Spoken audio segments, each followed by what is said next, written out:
Hello বন্ধুরা, তো ভোরের দিকে ঘরের কোনায় এত জোরে জোরে বক্স চালাচ্ছিল যে ঘুম ভেঙে গেল। জানলা খুলে দেখি যে কেউ নেই। আমি একজনকে দেখলাম যে দৌড়ে পালালো, আর ঘর খুলে দেখি যে বাইরে কার্তিক দিয়ে গেছে।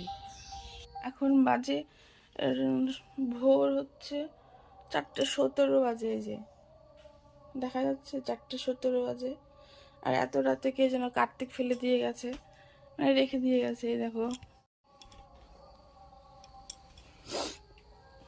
তো ভোরবেলা কি গান বাজছিল বলো তো? দরজা খুলে দেখ রে মা, তোর হাবুল এসেছে, আর বলছে যে মা আমাকে ঘরে নাও, আমার প্রচন্ড শীত লাগছে।